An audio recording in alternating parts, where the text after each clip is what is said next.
Mom, are you going to have another baby? Because your belly is looking big again. These innocent words from Cannon, only 6 years old, shattered Ayesha Curry in a way she never imagined.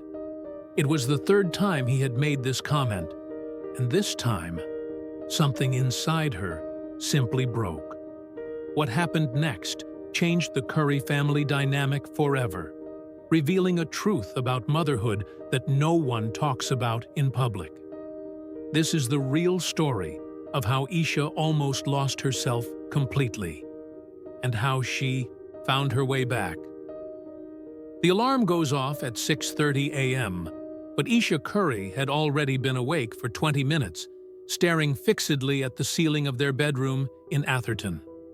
Her thoughts spun like a carousel without breaks. The work meeting at 10 a.m., Kai's pediatric appointment at 2 p.m., the dinner she promised to make for Steph after practice. "Breathe, Ayesha," she whispers to herself, but her mind had already jumped to the next worry. "Mommy! Mommy!"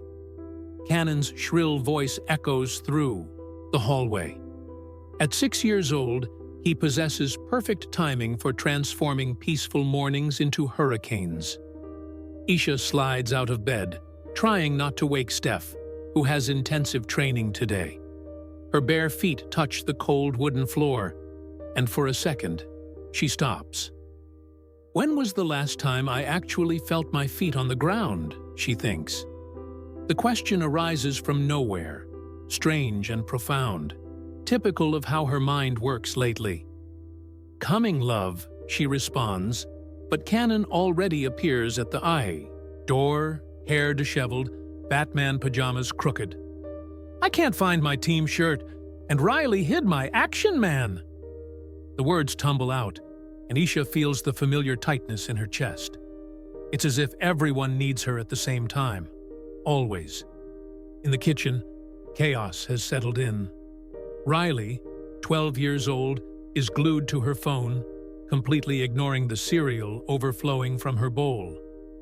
Ryan, 9 years old, draws something in her math notebook while she should be getting dressed for school. And Kai's is crying in the stroller, that sharp cry that pierces any mother's soul. "Girls, please," Ayesha begins, but her voice gets lost in the noise. She picks up Kai's, feeling the familiar weight of the 7-month-old baby against her chest. The crying stops instantly, but she knows it's temporary. "Mom, where's my shirt?" Cannon pulls on her pink nightgown, leaving a toothpaste stain. "Mom, I need to take this drawing today, but it didn't turn out well." Ryan shows the crumpled paper. "Mom, Sophia said that curly hair doesn't look good in a ponytail. Is that true?" Riley finally looks up from her phone. 3 voices. 3 needs. 3 small human beings who depend on her for everything. Ayesha closes her eyes for 2 seconds, trying to anchor herself in the present moment, like she read in that article about mindfulness. But instead of peace comes the avalanche of thoughts. Am I a good mother? Why do I feel lost in my own life? When was the last time Steph and I talked about something that wasn't family logistics? "Ayesha?" Steph's deep voice brings her back. He's at the kitchen door, already dressed for practice, hair impeccable. That smile she fell in love with so many years ago. "Everything okay, babe?" She forces a smile. The smile she's perfected over the years, bright, reassuring, that says, "I'm in control," even when she feels like falling apart inside. "Of course, just organizing the army here." The joke comes out automatically. Kai squirms in her arms, and she rocks him gently. Steph approaches, kisses her forehead. "You're incredible, you know that?" He grabs a banana, checks his watch. "I need to run, but..." "I know, go." Ayesha pushes him gently. "Kill it at practice." After he leaves, the silence lasts exactly 3 seconds. "Mom! I still haven't found my shirt." And here we go again. Ayesha takes a deep breath, adjusts Kai's on her hip, and dives back into the morning rush. But one question keeps echoing in her mind, small but persistent, like a pebble in her shoe. When was the last time someone asked how I am? She doesn't know, but she's about to discover that today will be the day when she can no longer pretend she has all the answers. 2 hours later, the house finally found its rhythm. Riley and Ryan had left for school, Steph was at practice, and Kai's was napping in the stroller. Ayesha allowed herself a rare moment of silence, sitting at the kitchen table with a cup of lukewarm coffee, looking through the window at the impeccably maintained backyard. For the first time in hours, she could hear her own thoughts, but instead of peace came the familiar sensation of being adrift. Who am I when I'm not being a mother or wife? The question haunted her lately, especially when she looked in the mirror and didn't completely recognize the woman staring back at her. "Mom!" Cannon bursts into the kitchen like a small hurricane, interrupting her reflection. At 6 years old, he possesses an energy that seems to defy the laws of physics. "Can I make a sandwich?" "Sure, love, but we just had lunch." Ayesha smiles, grateful for the distraction. Cannon always managed to pull her out of her own head. "Not for me, for Mr. Patches." He points to his favorite teddy bear, who is sitting in a chair like an honored guest. "He said he's hungry." Ayesha laughs genuinely for the first time that day. "Oh, of course. We can't let Mr. Patches go hungry." She gets up to help him, but Cannon stops in the middle of the kitchen, tilts his head to the side with that typical childhood curiosity, and drops the bomb. "Mom, are you going to have another baby?" "What?" Ayesha freezes, a slice of bread in her hand. "Why did you ask that?" "Because your belly is looking big again, just like when you were pregnant with Kai's." The words cut through Ayesha like a sharp blade. She knows Cannon has no malice. He's only 6 years old. Brutal honesty is his specialty. But that doesn't diminish the impact. Her belly, that she's been trying to hide under loose blouses. That makes her avoid full-length mirrors. That made her decline 3 invitations to events where she would need to wear tighter dresses. "No, sweetheart," she manages to say, forcing her voice to sound normal. "Mommy isn't pregnant. Just still losing the weight from Kai's." But Cannon, oblivious to the emotional damage he just caused, simply shrugs. "Oh, okay. Can I use strawberry jelly on Mr. Patches's sandwich?" Ayesha nods automatically, but her hands tremble slightly as she spreads the jelly. "Your belly is looking big." The words echo in her mind like a scratched record. It's the 3rd time he's made a comment like this. The first was 2 months ago, the second last week. And now she can no longer pretend she didn't hear it. A treacherous tear escapes, and she wipes it quickly with the back of her hand. "Don't be dramatic," she scolds herself. "It's just a child talking." "Mommy?" Riley's voice comes from the living room. Ayesha didn't hear her come in. She must have returned to get something she forgot. "I'm in the kitchen," Ayesha shouts back, trying to control her voice. Riley appears, backpack on her shoulders, but stops when she sees her mother's face. At 12 years old, she has a feminine intuition that sometimes scares Ayesha. "Mom, are you crying?" No. I just have something in my eye." The lie sounds pathetic, even to Ayesha. Riley approaches, her brown eyes, identical to Ayesha's, full of concern. "Did Cannon say something stupid? Again?" Before Ayesha can answer, Ryan emerges at the door. She always seems to appear when there's drama, as if she had an emotional radar. "What happened?" Ryan asks, dropping her backpack on the floor. Cannon probably said something about Mom's appearance, Riley explains with the exasperated wisdom of an older sister. Oh no! Ryan runs to Isha and hugs her around the waist. Mom, you're the most beautiful woman in the world. Cannon doesn't understand anything.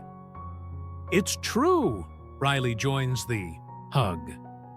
You have the most beautiful hair, and your eyes shine when you smile, and you always smell like cookies and good perfume. Isha melts. She literally feels her defenses crumbling under her daughter's unconditional love. More tears come, but this time they're different, a mixture of pain and gratitude. Girls, her voice fails. And you know how to cook better than any chef, Riley continues, with the seriousness of someone making an important presentation. And you always know what to say when we're sad. And you're funny. Remember when you made that weird duck voice? Ryan laughs, trying to imitate the voice. Isha laughs through her tears. For a moment, she sees herself through her daughter's eyes, not the woman who struggles to recognize herself in the mirror, but someone admired, loved, essential. But then Cannon comes running back, with Mr. Patches under his arm and jelly on his chin. Why is everyone crying? Was it because I asked about the baby? Sorry, Mom. You're beautiful, even with the big belly. The silence that follows is deafening. Riley closes her eyes. Ryan grimaces. And Isha? Isha finally understands that she needs to do something drastic. Not because of Cannon's innocent comments, but because she realizes it's been so long since she felt beautiful that even her own daughters need to remind her of who she is. Steph arrives home at 6:30 p.m., sweaty from practice, expecting to find the usual end-of-day chaos. Instead, he finds a strange silence.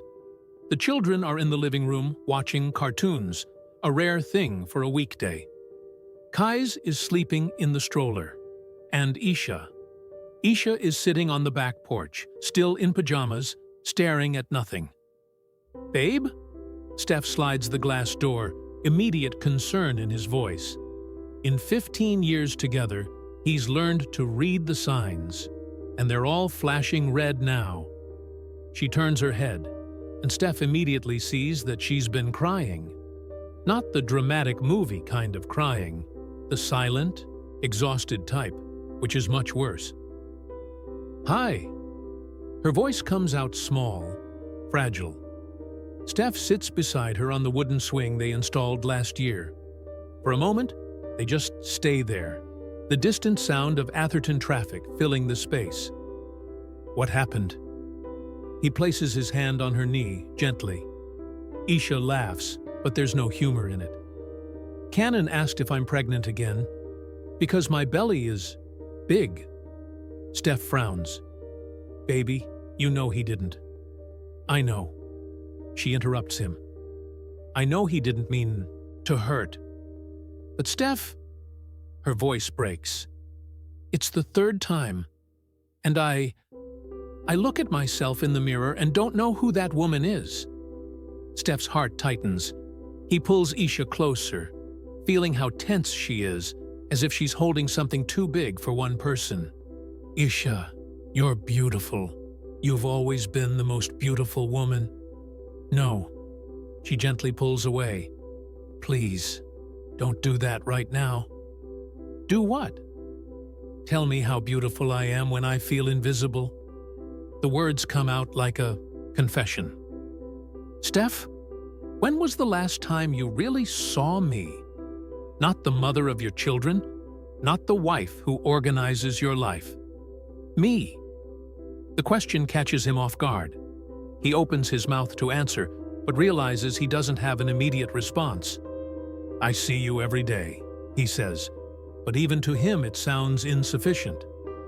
You see what I do, not who I am. Isha stands up, starts pacing around the porch.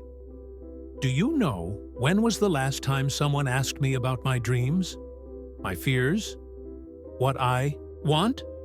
Steph feels like he's walking through an emotional minefield. Babe, you can tell me anything? Always. Can I? She stops pacing, stares at him. When? Between making breakfast and taking the kids to school? Between your work calls and my project meetings? Between bathing Kais and helping Ryan with homework? The listing is a gentle but cutting accusation. Ayesha, I lost myself, Steph. The words come out as a whisper. There are days I don't even know what my favorite color is anymore. You know why? Because it's been so long since I only think about the colors the children like, the colors that match the house decoration, the colors that look good on you. Steph stands up, tries to reach her, but she shakes her head. And the worst part is that I hate myself for thinking this way. Because I love you all. I love you too much. But when was the last time I did something just for me? When was the last time I looked in the mirror and liked what I saw? Last night, when you were getting ready for bed, I said you looked beautiful. You always say that. Ayesha smiles sadly. And I know you believe it. But Steph, I don't feel beautiful. I feel erased. The word hangs in the air like an unexploded bomb. I have this mind that doesn't stop, she continues, sitting back down.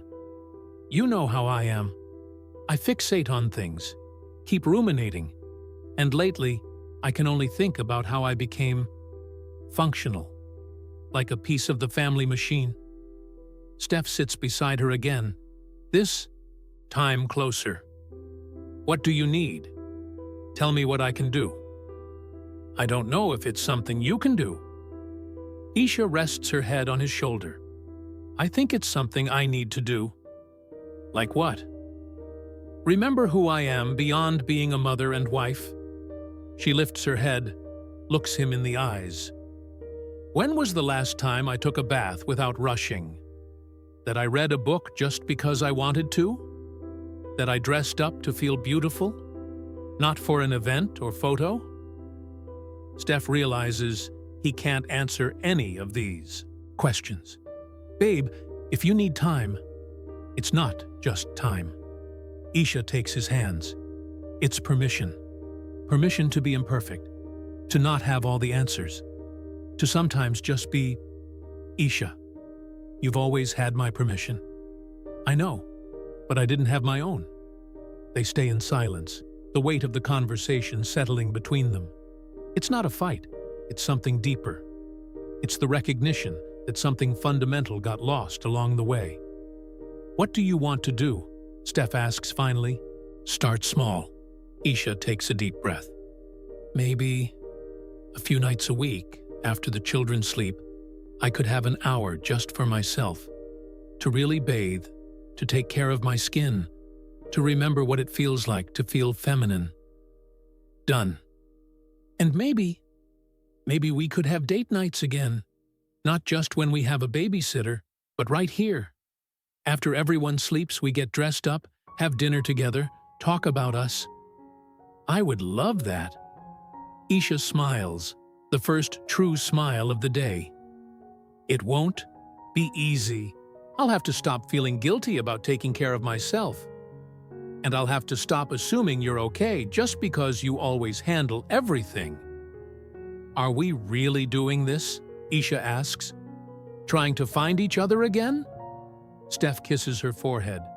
It's about time. Inside, Cannon shouts something about being hungry.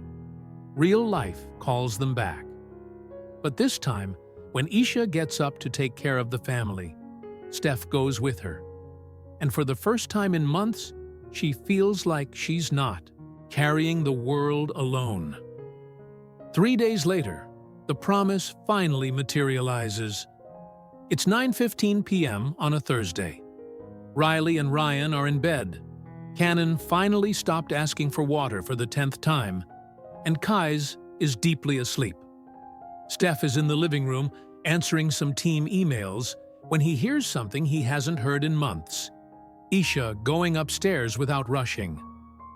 "I'm going to take my bath," she announces from the bedroom door, but there's something different in her voice. A calm, determination that Steph recognizes from the woman he fell in love with. "Take your time, babe," he responds, closing the laptop. "I'll keep an eye on everything." In the master bathroom, Ayesha stops in front of the large mirror. For a moment, she just looks at herself. Really looks at herself. The curly hair tied in a messy bun, the loose maternity t-shirt that became a uniform, the tired but still expressive eyes. "Hi," she thinks. "How long has it been?" She turns on the bathtub water. Something she hasn't done in at least 6 months. While the tub fills, she goes to the wine cellar and gets a bottle of red wine they received last year and never opened. She pours a generous glass, takes the first sip before even returning to the bathroom. The wine goes down warm, bringing a silly sense of rebellion she hasn't felt since before Kai's. "I'm drinking wine alone on a Thursday," she thinks. And surprisingly, this makes her smile. The water is at the perfect temperature. She adds bath salts she finds at the bottom of the cabinet, lavender and eucalyptus, a birthday gift she forgot she had. The aroma immediately transforms the space. Ayesha undresses slowly, without rushing. For the first time in months, she doesn't avoid the mirror. She sees the marks that 4 children left on her body, the silver stretch marks on her hips, the abdomen that hasn't returned to what it was, the breasts that nursed 4 babies. Instead of the usual criticism, something different emerges. Gratitude. This body made 4 people, she thinks. This body is a work of art. The water receives her like an embrace.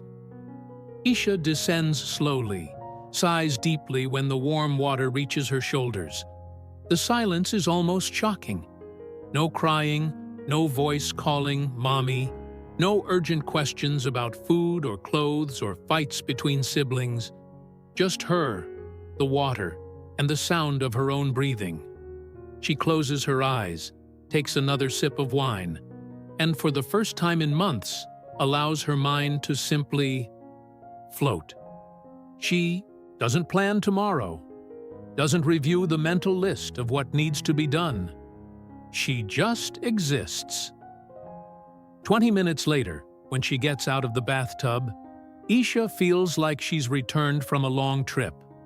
She applies the clay face mask that was stored away, another forgotten gift, and sits on the bathroom stool, waiting for it to dry. In the mirror, a different woman looks back at her. Not magically transformed, but present, awake. When she removes the mask, her skin is radiant. Ayesha applies moisturizer slowly, like a ritual. She puts on the good perfume, which she saved for special occasions. She brushes her hair until it's soft and loose on her shoulders. From the closet, she chooses a dress she hasn't worn in months. Nothing extravagant, but one that makes her feel feminine. She applies a coral lipstick she finds at the bottom of her purse. When she comes downstairs, Steph looks up from his phone and literally stops breathing. "Wow," it's all he can say. "Wow, what?"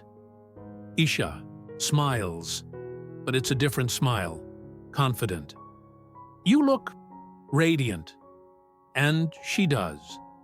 Not because she changed drastically in 1 hour, but because, for the first time in months, she feels like she's inhabiting her own body. "I prepared something," Steph says, standing up. Only then does Ayesha notice.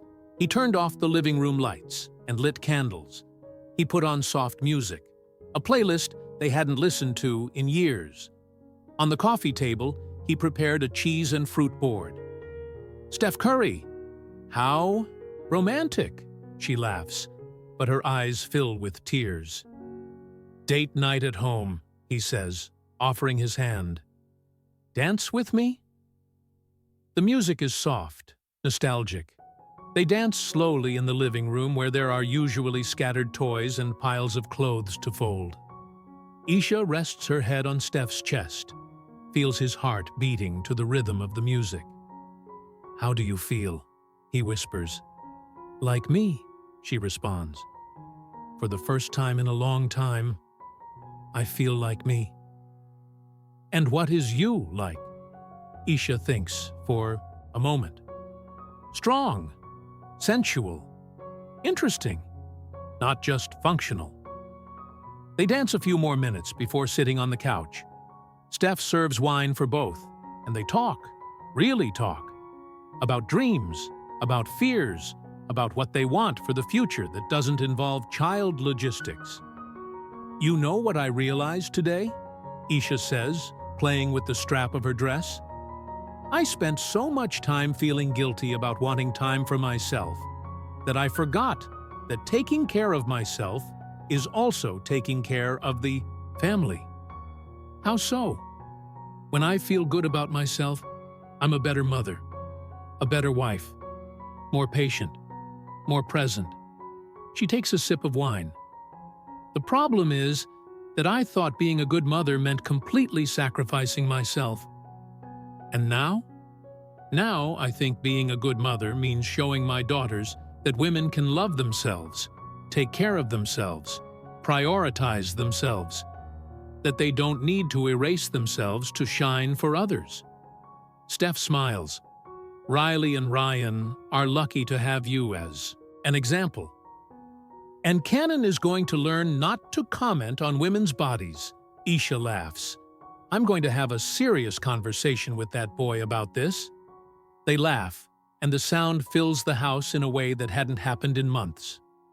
Later, when they're going to the bedroom, Ayesha stops at the hallway mirror. The woman looking back at her isn't perfect. She still has dark circles, still has the body that carried 4 children, still has 1,000 responsibilities waiting tomorrow. But she's a woman she recognizes, a woman who remembered that she deserves self-love, her own time, her own care. "Good night, beautiful," she whispers to the reflection, and for the first time in months, she believes her own words. In bed, while Steph is already falling asleep, Ayesha plans. Not a dramatic revolution, but small, sustainable changes. Ritual baths twice a week, monthly date nights at home, 15 minutes in the morning just for herself, drinking coffee in silence. Small acts of self-love that added together make all the difference between surviving motherhood and flourishing in it. When she finally falls asleep, Ayesha dreams that she's dancing. Not for anyone, not in performance, just for the pure pleasure of moving in her own body, to her own rhythm, in her own life.